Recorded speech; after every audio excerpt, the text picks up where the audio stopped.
kalian tentu sudah mendapatkan teorinya saat di kelas. Nanti kita akan praktek di sini. Sebelum praktek, satu hal yang harus kalian pahami dalam perawatan luka, karena satu, kita harus paham tentang proses penyembuhan fase-fase luka. Ya. Yang kedua, kita harus paham 4 prinsip dalam perawatan luka, yaitu prinsip pencucian, ya, terus kemudian debri demam, yaitu nekrotomi, pengambilan jaringan mati. Yang ketiga adalah topikal. Topikal ini tergantung dari warna dasar luka yang akan kita pelajari, ya, karena dalam pemberian terapi ini berbeda-beda. Kalau jaringannya hitam, kita akan memberikan apa? Kalau dia sudah fase granulasi, kita akan memberikan apa?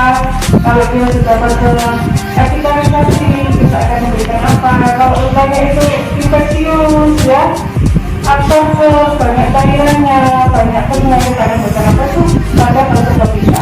Yang terakhir, dikasih baju. Apa namanya? Oke, ya. Ditutupi lukanya, ya. Jadi 4 itu. Fasenya ada fase koagulasi, ada fase inflamasi, ada fase apa lagi? Granulasi, dan terakhir remodeling atau ekogalisasi. Ya.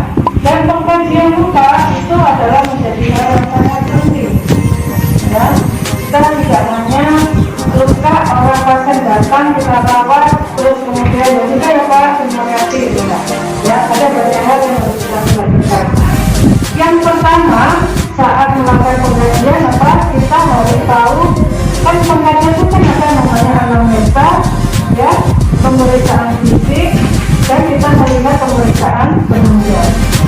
Dalam anamnesa teman-teman, hal yang penting kita tanyakan adalah riwayat penyakit. Ya, kalau lukanya di kaki, terus ditanya nggak sembuh-sembuh, apa yang kita tanya? Bapak, Ibu, ada nggak penyakit sebelumnya? Ya, ternyata penyakit sirkulasi, penyakit keganasan, terus penyakit metabolik seperti endokrin, diabetes itu sangat mempengaruhi proses penyembuhan luka. Masalah sirkulasi otomatis kalau masalah sirkulasi seperti apa? Hipertensi, penyakit jantung koroner, ada penyakit stroke, gitu ya. Terus masalah metabolik atau endokrin, ada nggak saya diabetes? Punya saya ada diabetes sudah berapa tahun? Terus masih kita kejar, ada nggak riwayat betul? Keturunan. Masih kita kejar. Kalau misalnya diabetes, kapan pemeriksaan gula darah dan lain? Hasilnya, oh iya saya sebenarnya itu gula darahnya 400. Nah, dipastikan kita akan saat mengasesmen luka, lukanya ini sangat berpengaruh. Karena apa? Pas gula darahnya tinggi, ya, leukosit itu dihambat. Terus bakterinya ini progres sekali kolonisasinya. Sehingga kalau pas gula darahnya tinggi, luka itu akan membasah. Ya, proses healingnya ini juga terhambat. Makanya kalau pasien pagi ini kan kita belajar tentang luka dangdut. Kita nggak fokus hanya pada lukanya, tapilah diabetes, bagaimana dietnya sebelumnya. Ternyata makannya mau, ya, banyak banget manis-manis. Itu kita tanyakan. Ya, sebagai mahasiswa keperawatan kita harus mempunyai kemampuan dalam melakukan asesmen atau pengkajian. Terus apa lagi? Selain terakhir pemeriksaan gula darah, makannya, apa lagi? Dia termasuk kualitas tidurnya, aktivitasnya, nggak pernah habis makan tidur. Ya, terus kemudian nggak pernah olahraga, gula darahnya tinggi terus. Nah, ini sebagai bahan nanti kalau kita melakukan edukasi. Ya, kalau misalkan iya saya itu sama dokter harus injeksi insulin, tapi beberapa hari ini saya nggak injeksi. Maksudnya nggak tahu. Nanti ini kita akan kita simpan, ya. melakukan edukasi. Oh ternyata pasien sama keluarganya nggak tahu kalau gula darah itu sangat mempengaruhi proses penyembuhan luka. Ini yang harus kita monitor ya, riwayat penyakit. Terus apa lagi tadi? Pemeriksaan alternatif. Atau pasien mengatakan ini saya bisa darah tinggi. Karena hipertensi itu juga menjadi faktor risiko terjadinya diabetes.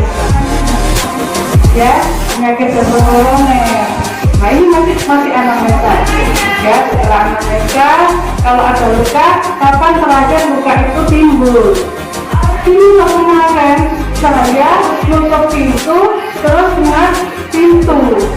Atau ini yang sering ibu merawat luka, motong kuku karena matanya nggak awas, akhirnya kepotong jaringannya.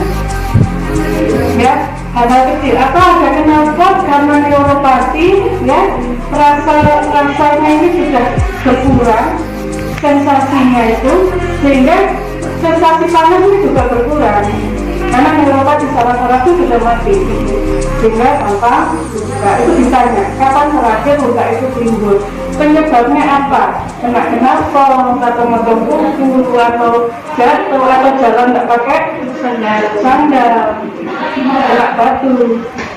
Ini kita tanya terakhir kapan luka, terus bagaimana penyebabnya, itu ditanya. Terakhir pemeriksaan ya, terus baru kemudian pemeriksaan fisik. Nah, pemeriksaan fisik pasti ya B1 sampai dengan B6 ditanyakan, karena penyakit metabolik itu biasanya berbuntut.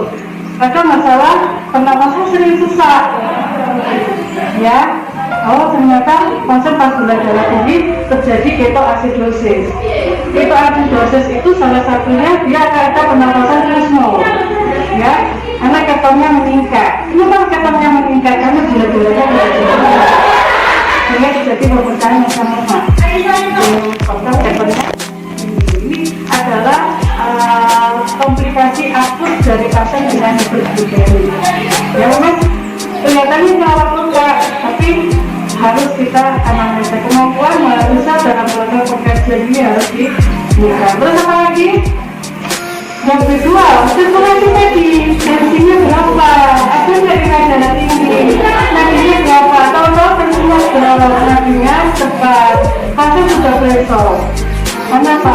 Lukanya sangat tinggal tidur, sepsis, ya. Terus jadi kemudian tadi saudaranya, apa persyaratannya tadi? Ada nggak neuropati? Sudah nggak rasa? Ya. Terus saraf-sarafnya sudah mati. Kemudian B4 apa? Bladder. Ternyata pasien sering mengeluh sering dan tinggi ya, polipati, poliurin, dan penurunan berat badan secara progres ya, maksudnya cepat turun, bisa di awal-awal terkena diabetes, ya kan? Nah, terus kemudian apa lagi? Sering nggak kencing? Ya. Oh, pencernaan ini. Mudah makan nggak? Mudah lapar nggak? Iya, ini kepingin makan terus, tapi sering kencing terus. Habis makan lagi. Akhirnya nanti kita kalau belum pernah melakukan pemeriksaan gula darah, kalau kita mengalami di 3P tadi, kita harus melakukan pemeriksaan gula darah rutin. Ya, takutnya nanti tinggi. Ini karena sangat mempengaruhi proses terjadinya penyembuhan luka. Apalagi kebumen, B6 itu muskuler dari kebumen. Muskulernya, ya. Ya, siapa tahu tadi sepsis sudah terkena osteomyelitis, ya, infeksinya sudah pada kena tulang, ya, akhirnya timbul kering, nyeri, panas, ya, baru intergumen. Nah, intergumen kita sudah pada fokus dalam melakukan pengkajian luka, ya, pengkajian luka ini yang perlu kita perhatikan. Ini alat-alat kita. Ya, ini untuk perawatannya. Ini, nah, saya lihat ya.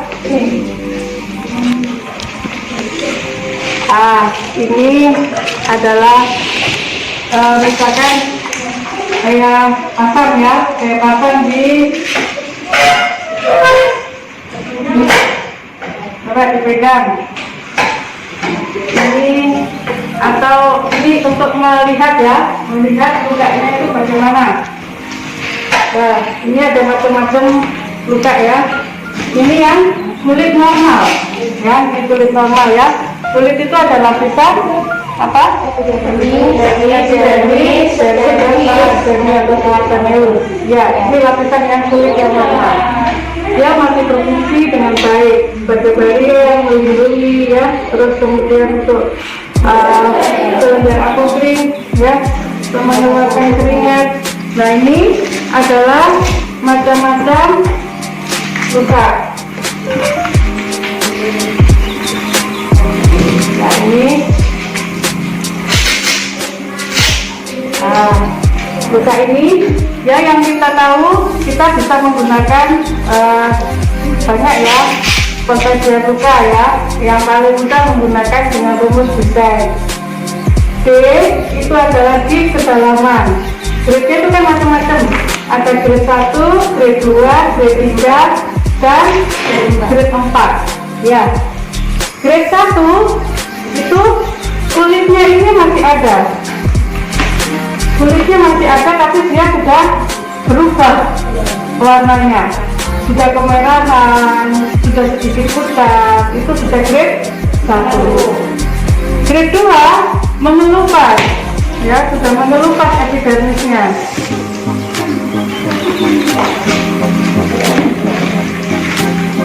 Epidermisnya sudah mengelupas ya. Ini ada contohnya ya. Nah, sudah mengelupas begitu. Kalau sudah mengelupas, maka dia sudah grade 2. Grade 3 dermisnya sudah terkena ya. Sudah contohkan dermisnya sudah terkena.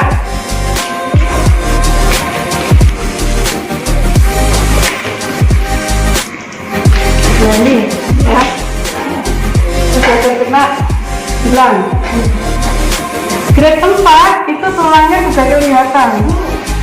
Nah, ini sudah kelihatan tulangnya, dia sudah jalan. Itu D, desain. E nya eksudat. Eksudat itu apa? Cairan yang dikeluarkan. Yang apakah benangan ya. Kalau luka seperti ini, pasti dia ini ada nanamnya ya. Ini namanya slough ya, slough. Ini nanti lama-lama menjadi hitam seperti ini ya. Terus kemudian bisa juga darah gitu ya. Mungkin yang luka seperti ini, maka dia akan biasanya ada darahnya atau serum ya. Sip, eksudat, terus X itu size, ukuran ya. Kita bisa melihat ukurannya sebenarnya ada penggarisnya sendiri ya, ada penggarisnya sendiri. Kita bisa melihat panjang sama lebarnya ya. Misalkan ini bisa di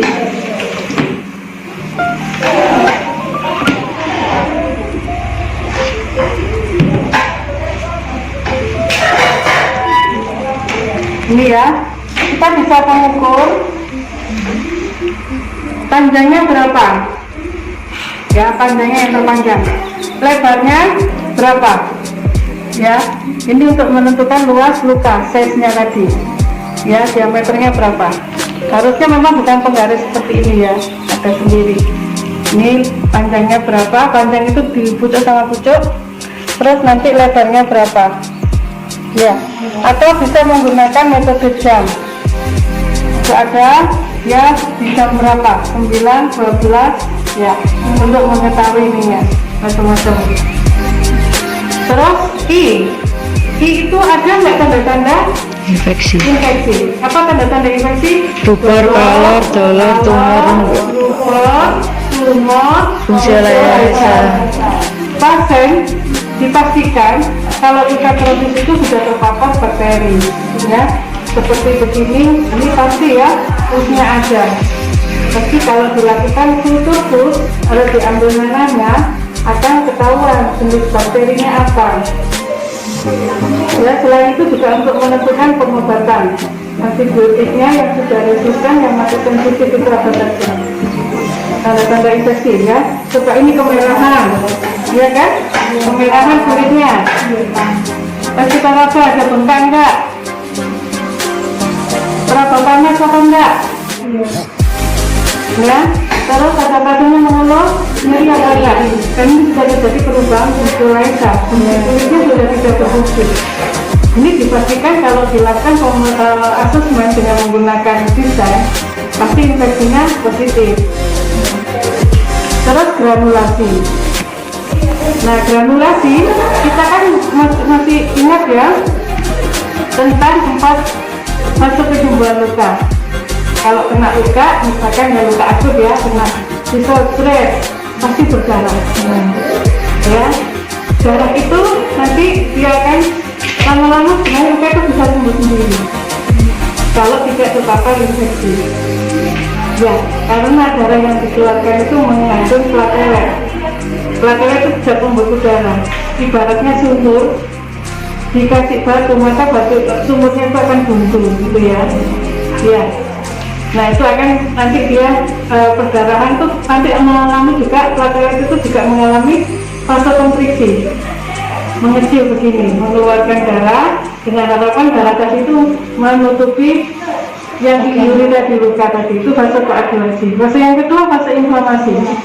Fase inflamasi tidak boleh lebih dari 3 hari. Kalau lebih dari 3 hari, maka dia tidak akan lanjut pada fase granulasi atau proliferasi.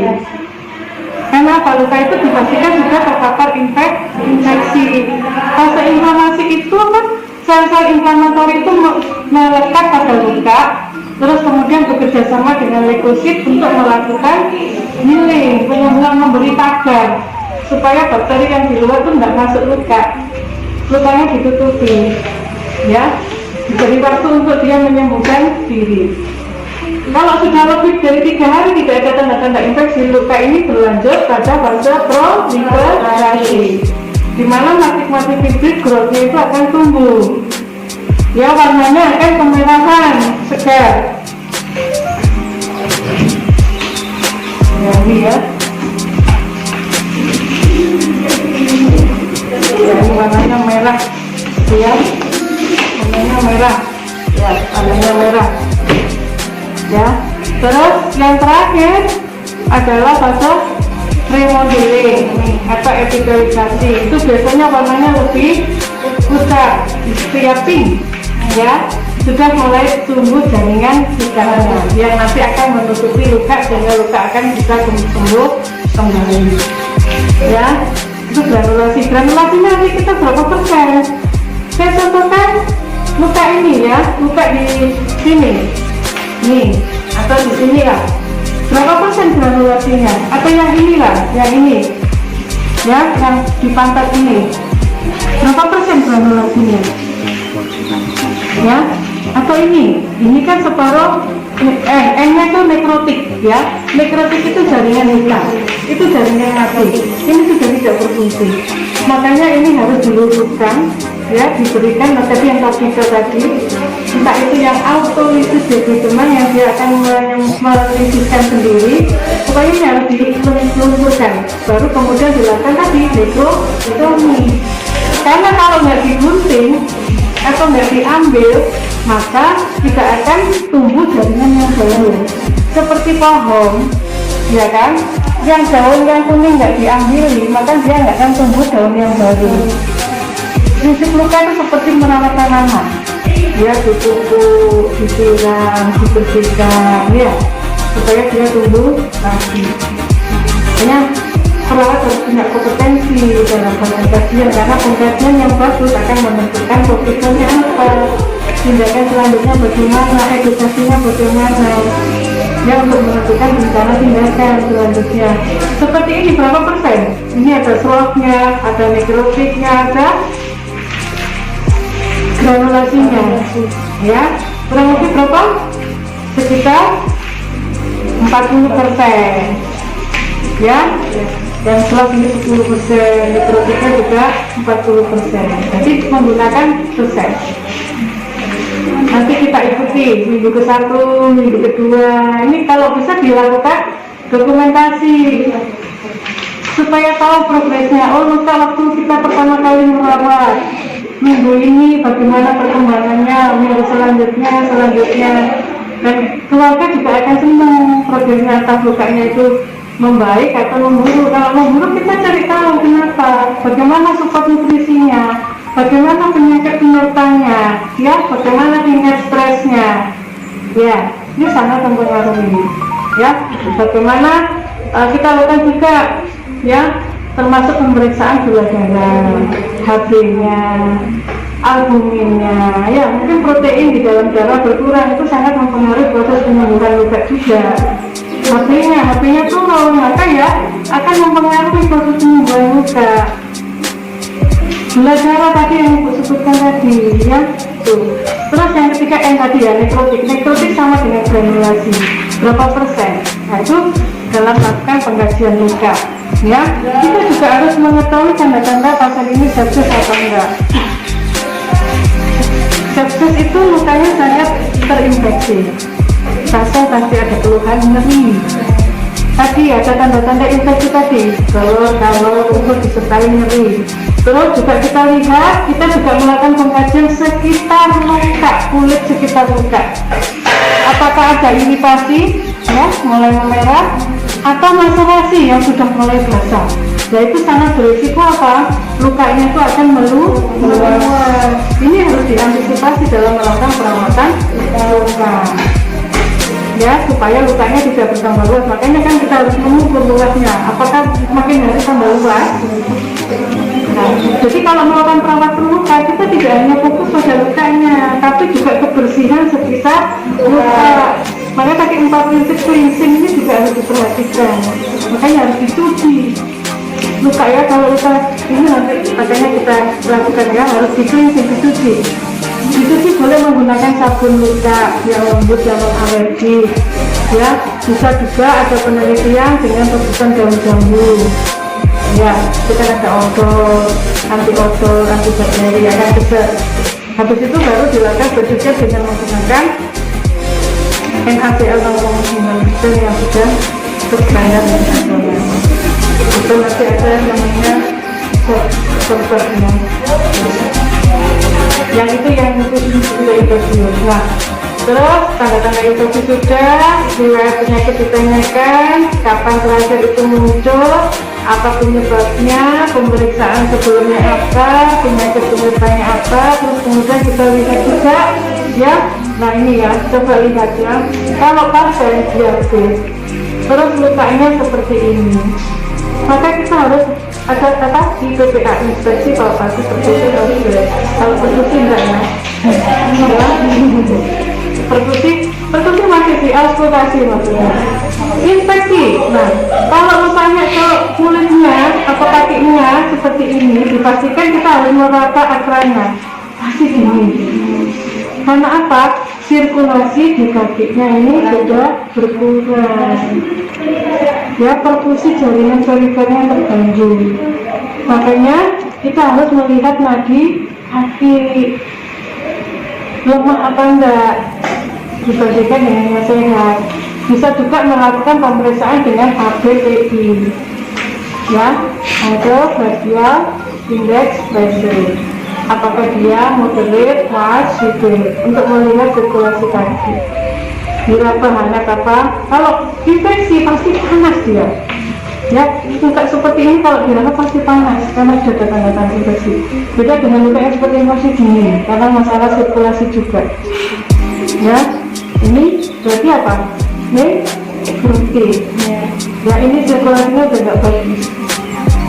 Makanya kenapa pada pasien yang diabetes diwajibkan dengan senam kaki supaya sirkulasinya bagus, harus banyak jalan, ya, supaya pulsasi nadinya bagus, gitu, ya. Nah, ini sudah paham, ya, tentang pembagian luka, ya. Sekarang